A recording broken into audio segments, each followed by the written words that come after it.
I hope you guys prove me wrong. I'm just saying.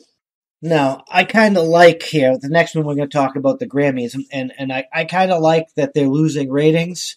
So I don't like giving them the spotlight here, but we have to talk about this. They were utterly disgusting the other night. They literally recreated riots. They fucking tried to say that the retard, I forget his name, is an Atlanta kid, retired James, retired Thomas. He shot at police with a taser after like fighting and resisting arrest. And they shot and killed him. They basically said that he can he surrendered, even though there's video showing him resisting. It was propaganda. They recreated the riots. They called the riots justified. They said they want accomplices, not allies. They basically want more terrorism. It was a homage to terrorism, the Grammys. I mean, that doesn't surprise me, actually, one bit. These rich, famous artist types seem to be a haven for communist trash. Oh my god. All of you in those professions that don't believe this, that keep your mouth shut, how can you just keep your mouth shut? Like, how do you hide it? I don't understand how you do that. I wouldn't be able to do that, or I'd already be fired. I'd already be canceled because this intersectional garbage needs to end. No, we don't need more BLM riots. BLM losing their support is below 50% after those riots. You're killing innocent people, innocent black people, I might add too. Terrorism is not going to work on me. Even if you justify it, as soon as you become a terrorist, you're the enemy. Sorry, it is what it is. Unless your target is the actual government, you're going to be hard-pressed to find me to justify your acts of terrorism. Treason.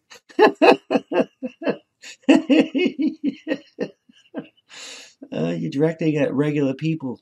That's what they want you to do, you fucking idiots. Did anybody even watch the Grammys? I'm wondering. Do any of you even watch the Grammys? Did any of you see that? Because I only heard it secondhand through Tim Pool, and I saw little clips when I tried to verify some of the retarded recreations. Oh man, it was garbage.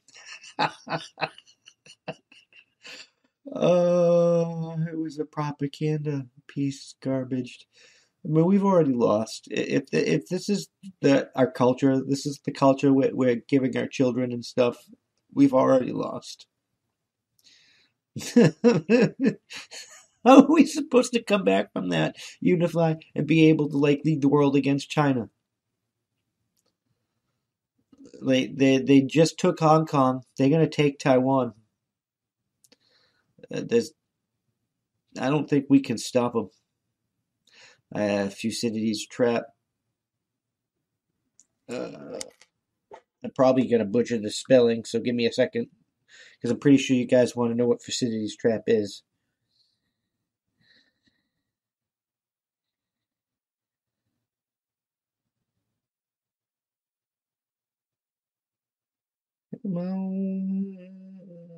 Thucydides trap. Sorry. It's basically ancient Greek historian Thucydides has recently made a comeback. He basically said, God, we can't. Where is it? This Harvard political. He was referring to the world's first superpower conflict, the Peloponnesian War. This is not even a freaking good explanation of it, but it basically says that there's no way we can win in a ground war against China. And we're losing the fifth generational war.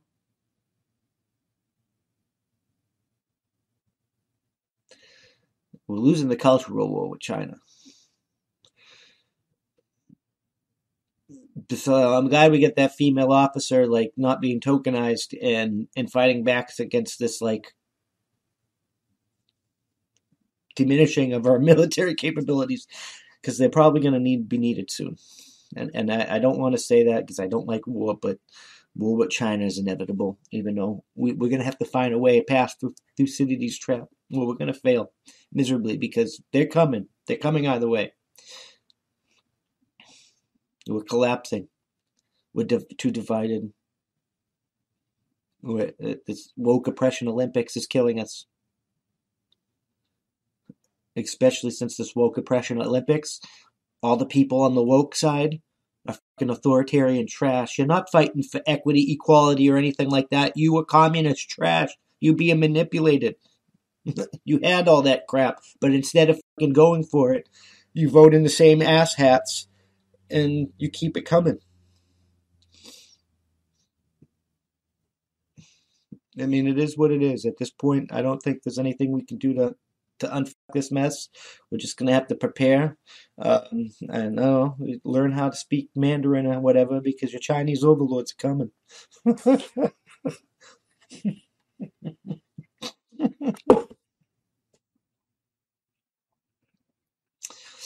I don't know. I don't know where we go from here because we need to get some cultural like Daily Wire. That's I support them because they're making the movies and such.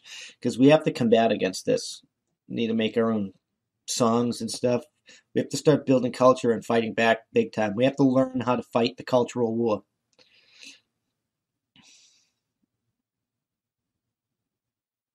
Because if we don't start fighting the political and cultural war and only maintain the physical war, we're gonna be fucked in the ass.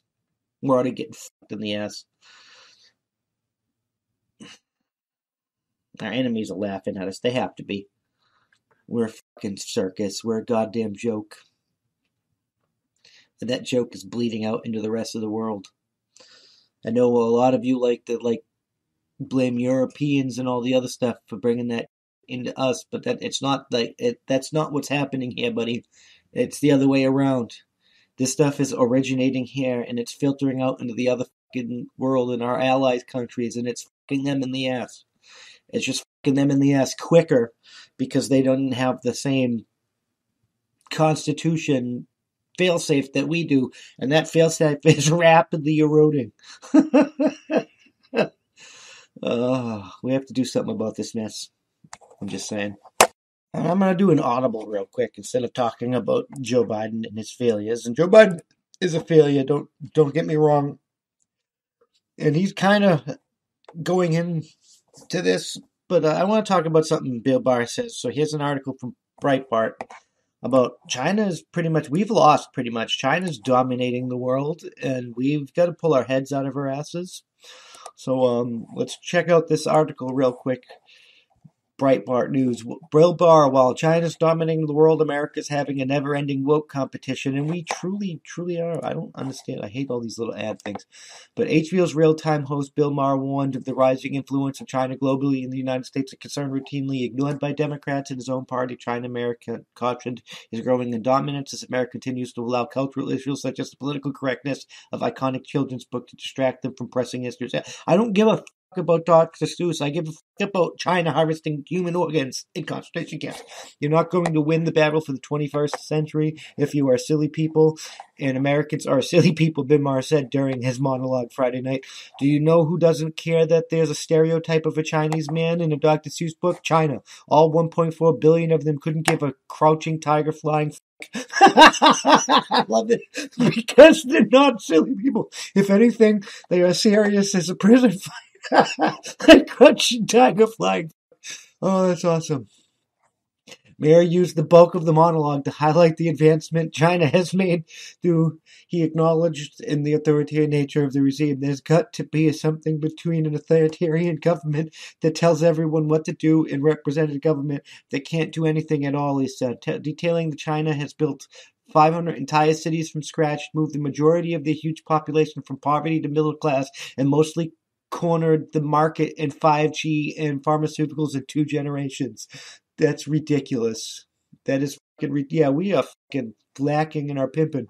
In China alone, they have 400,000 kilometers of high-speed rail. America has none. We've been having infrastructure week. We've been having infrastructure week every week since 2009, but we never do anything.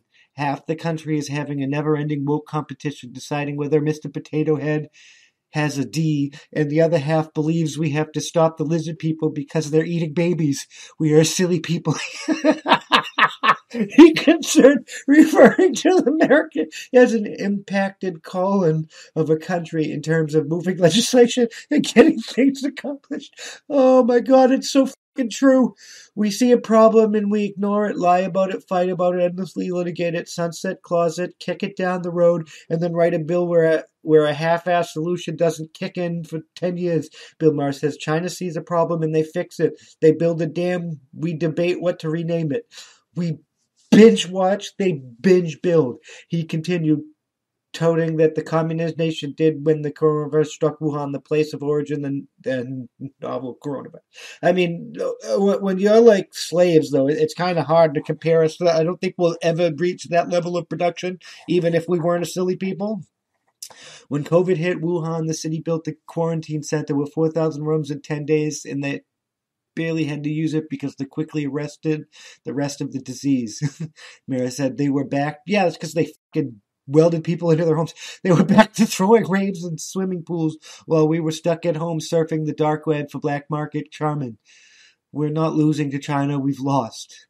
Their returns just haven't all come in yet. They've made robots that check a kid's temperature and got their asses back in school. Most of our kids are still pretending to take Zoom classes while they watch TikTok and their brain cells fully commit ritual suicide.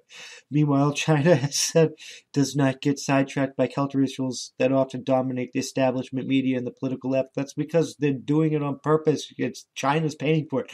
Do you think China's doing that, letting political correctness get in the way of nurturing the best and the brightest? Bill Maher asked, do you think Chinese colleges are offering courses in philosophy of Star Trek, the Scientology of Seinfeld, and surviving the coming zombie apocalypse? Those are real, and so is China. And they are eating their lunch.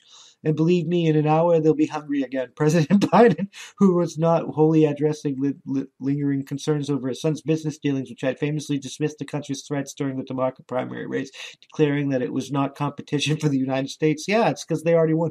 China is going to eat a lunch. Come on, man, Biden said, adding, I mean, you know, they're not bad folks, but guess what? They're not competition for us. However, he changed his tone last month, declaring China will eat our lunch if the U.S. does not specifically tackle infrastructure. They're going to, it's now you're trying to unfuck it, but it's too late. You f***ed too much.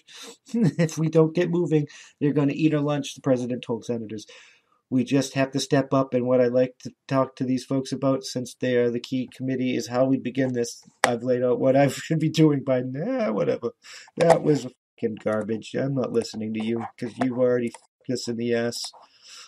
Biden, you are a fucking travesty. We should have been dealing with this for a while now, and it's going to bite us in the ass. Can we still win? Yeah. Germany was the dominant superpower in World War II, and when we began that war, and we unfucked that real quick by coming together as a country, but I'm not sure we can do that again. So, so while it's possible that we could come together and lead the world against China if when it hits the fan, I highly doubt it. We're probably going to need help this time, and I don't see people coming to help us. Not after our woke Olympics is killing everything. I mean, it is what it is. I don't see us falling for this. Beijing Biden is basically their puppet, even though now he's starting to talk against them. So, I don't know. Maybe the establishment's trying to get us to worry about China now that they've secured their position of power. But I don't think they understand the damage they've done by securing their position of power the way they secured their position of power, because I don't think that the dominoes have been pushed over. I don't think there's no stopping. I think we're going to end up in civil war. Asian hate crimes, we were talking about that. They're on the rise. Hate crimes in general against black, white, yellow, polka dotted, they're all on the rise because of this intersectional bullshit dividing people. This leftist, authoritarian, Marxist cult. We need to start treating them like the enemies. We need to stop doing this fifth generational warfare with our own people. And I hate to say this, but if you're not willing to start punching these people in the throats, they're going to continue to win. And like you have to be like, we have to get to the point where we understand history shows that you have to shoot your way out of this. And if you don't want to shoot your way out of this after it gets worse and you want to end it now, you have to be willing to put your foot down. You have to be willing to punch these Marxists in the throat. And when you see people punching Marxists in the throat, you have to fight the fifth generational urge to like be like,